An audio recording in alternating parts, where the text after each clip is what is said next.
Tantor Audio, a division of Recorded Books, presents Trust in Me by Luna David. Narrated by Philip Alces. Chapter 1. Mattie. Mattie gazed at his reflection in the mirror, frowning at what he saw. He'd just gotten himself ready to go out with his friends, and somehow ended up going all out when that hadn't been his plan. He sighed in admonishment for clubbing himself up. Sure, they were going to a club, so technically it was warranted, but he wasn't going for himself. So obviously he shouldn't care what he looked like, but somehow he'd gotten ready by muscle memory. Apparently going out to Daddy's night at the local BDSM club had prompted him to primp without consciously realizing he was doing it. He scrunched up his face, then caught himself, because he didn't want to mess up his hard work. He was a mess of contradictions. More sighing, more eye-rolling. He was being ridiculous. And on top of it all, guilt weighed on him for so obviously trying to dress like the type of boy daddies would be interested in, because he really had no business doing so if he wasn't looking for a daddy in the first place. But he couldn't seem to help himself. It had been habitual.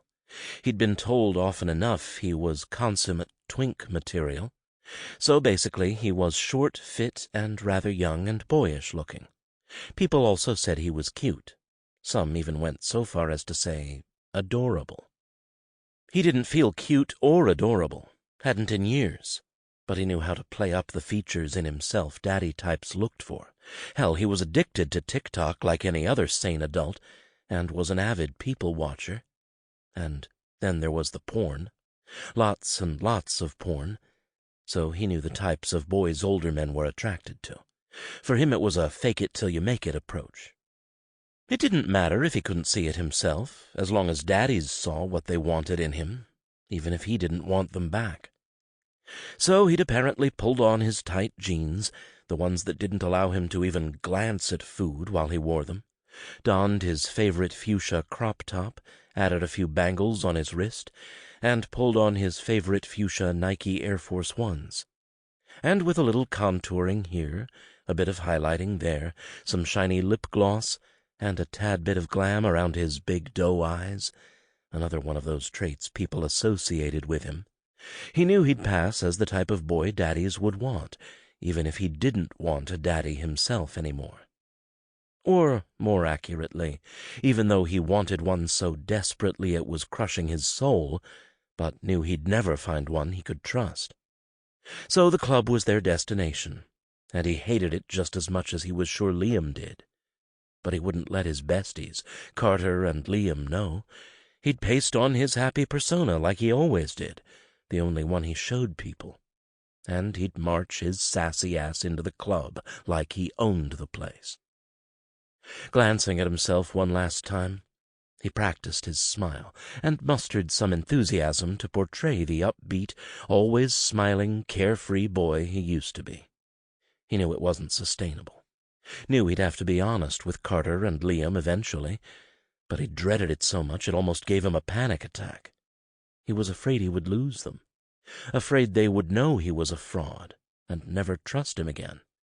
His emotions always seemed to be all over the place, like the orb in a pinball machine. But he'd pulled on his big boy pants, tight as they were, and settled into persona, because he wasn't doing this for himself.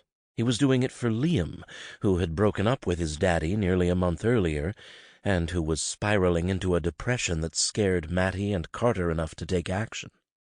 So, with Carter's help, Mattie had planted the seeds by chatting up the club for several weeks, claiming he didn't want to go by himself, and he and Carter finally convinced Liam to just go out and have some fun. They just wanted him to realize there are other daddies out there, so Liam knew that when he was ready, he would have no problem finding a new daddy who would treat him far better than that bastard Cash. At least he hoped so. His jaded, stomped-on heart had its doubts.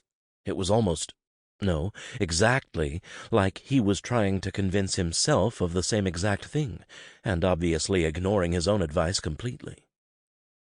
Heading out of his room, he thought about Liam's ex-daddy, the whole reason for the evening ahead, and it Sample complete. Ready to continue?